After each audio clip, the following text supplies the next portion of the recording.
Բարև ընկերներ, այսօր կրկին թեժ է լինելու։ Շնորհակալ եմ ձեր վստահության համար, շնորհակալ եմ հավանելու եւ տեսանյութերը տարածելու համար։ Տիգրան Ավինյան, ինչպե՞ս եք, իսկ Հրաչյա Նազարյանը ինչպե՞ս է։ Ընկերներ, ներկայացնեմ Հրաչյա Նազարյանին, ուրեմն նա բնակչության հատուկ սպասարկում ՀՕԱԿ-ի տնօրենն է, կամ ավելի հայտնի որպես գերեզմանատների տնօրեն։ Ասում են, նախկինում ոչ մի բանով հայտնի չդարձած քաղաքային չինովնիկը կարողացել է հսկայական կարողություն դիզել վերջին մի քանի տարում։ Ինչպես ասում են որոշ երևանցիներ, Դաղա Խրաչը կարողացել է 3 տարում ձեռք բերել շուրջ $170,000 ավտոմեքենա, ինչպես նաև թանկարժեք 20U200 պետհամարանիշներ։ Պարոն Տիգրան Ավինյան, արդյոք սույն երիտասարդը կարող էր նման շքեղ մեքենա ձեռք բերել ստացած աշխատավարձով։ Խնդրում եմ պատասխանիր եւս մեկ հարցի. արդյոք դուք փայ ստանում եք այդ երիտասարդի հանցավոր աշխատանքից։ Իդեպ ասում են, որ գերեզմանատներում հող հատկացման համար ահագին գումարներ են ստանում։ Պարոն քաղաքապետ, ի՞նչն է պատճառը, որ այսքան չեք հարգում մեզ։ Կամ ո՞րն է այն կարմիր գիծը, որից այն կողմ չեք անցնելու։ Գիտեք չէ, այս թողարկումը ձեր մասին չէ դեռ, սակայն ոնց պտտվում եմ, մեջը կաք։ Ընկերներ, երկրում տեղի ունեցող թալանը ուղղակի հասնում է աստղաբաշխական թվերի, ու սա արվում է ուժային կառույցների լռության ներքո։ Որևէ բան չի փոխվել։ Փոխվել են միայն թալանի դերակատարները։ Իդեպ, պարոն Հրաչյա, ձեր կինն էլ էր չէ ուժային կառույցի աշխատակից։ Կհիշեցնեք որտեղ էր աշխատում։ Մի տեսակ մոռացել եմ, չնայած ինքն է մոռացել, թե որտեղ է աշխատում ու որն է իր ֆունկցիան։ Տիգրան Ավինյան, երբ հերթը հասնի քեզ, երևանցին ահագին բան կիմանա քո գաղտնի ցանկությունների մասին, որից հետո կարծում եմ զզվանք եւ գարշանք կապրի։ Ընկերներ, երբ խոսում էին, որ ԿՊ-ում շանտաժի լեզվով մարդկանց են իրենց կողքը պահում, որ կան կոմպրոմատներ, ես էլ չէի հավատում շատ դեպքերում, բայց վերջերս ստացած տեսանյութից հետո կտրուկ կարծիքս փոխեցի։ Ցանկանում էի տեսանյութը հրապարակել, սակայն մի հատ նկար կտեղադրեմ, որտեղ երևում է նախկին ԿՊ-ական падգամավորը դեռևս падգամավոր եղած ժամանակ ինչպես է շան նման լիզում մի կնոջ ոտքերը։ Չեմ բացահայտի այդ անձի ինքնությունը, քանի որ դա իմ մոտեցումներին դեմ է։ Ընկերներ, ցանկանում եմ նաև փոքրիկ անդրադարձ կատարել ներքին գործերի նախարարության ոստիկանության գվարդիային։ Բազմաթիվ նամակներ եմ ստացել այդ կառույցի մասով։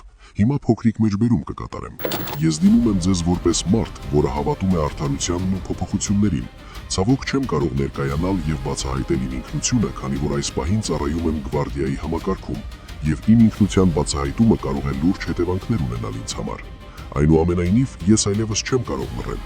Այնինչ տեղի է ունենում այն կառույցում, որտեղ ես ծառայում եմ, ինձ համար մեծ ցավ եւ անհանգստություն է առաջացնում։ Շատ աշխատակիցների մոտ կա զգացում, որ ծառայողական դիրքի չարաշահումը, կոռուպցիոն երևույթները եւ բարոյական ճնշումը դարձել են համակարգի մաս։ Մարդիկ վախենում են այդ մասին բացահայտ խոսել։ Շատ արժանապատիվ եւ փորձառու սպաներ հեռացվել են կամ ստիպված են եղել լքել ծառայությունը եւ կառույցի ներսում մթնոլորտը դարձել է ծանր եւ անարդար։ Հատկապես ցավալի է տեսնել, երբ զոհվածների հիշատակը կամ նրանց ընտանիքների ծանր վիճակը երբեմն օգտագործվում է անձնական շահերի համար։ Սա բազմաթիվ մարդկանց մոտ առաջացնում է անարդարության եւ անզորության զգացում։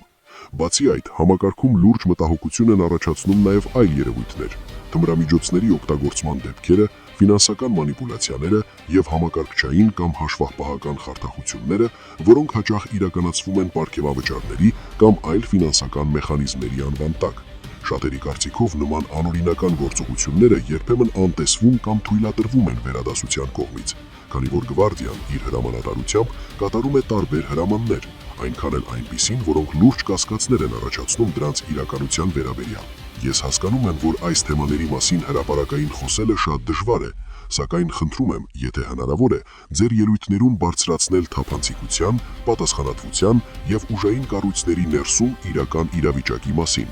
Շատ կարևոր է, որ հասարակությունը իմանա, որ համակարգի ներսում կան մարդիկ, որոնց համար կարևոր է ծառայության պատիվը եւ երկրի ապագան։ Ես գրում եմ ոչ թե ատելությունից, այլ ցավից եւ պատասխանատվության զգացումից։ Հույս ունեմ, որ մի օր ճշմարտությունն ու արդարությունը կհաղթեն։ Պարոն Նիկոլ Փաշինյան եւ տիկին Արփինե Սարգսյան, հույս ունեմ ինքներդ կստուգեք, թե ինչ է կատարվում Հայկ Բաբայանի կառույցում։ Չեմ ցանկանա եւս մեկ անգամ անդրադառնալ այս հարցին։ Եթե անդրադառնամ, ապա ստիպված կլինեմ սահմռկեցուցիչ բացահայտումներ անել, որը մեր հասարակության համար շոկային կլինի։ Ընկերներ, գիտակցում եք չէ, որ մեզ իրական հեղափոխություն է հարկավոր։ Պետք է ժողովրդի իշխանություն, պետք է ժողովրդի արդարադատություն։ Որպեսզի կարողանանք ունենալ իրական արդար Հայաստան, ապա պետք է տեսանյութը տարածել, համախմբվել եւ փողոցային պայքարով մաքրել երկրում կուտակված աղբը։ Այսօր այսքանը, կհանդիպենք վաղը, հարգանքներով, ձեր Հայը։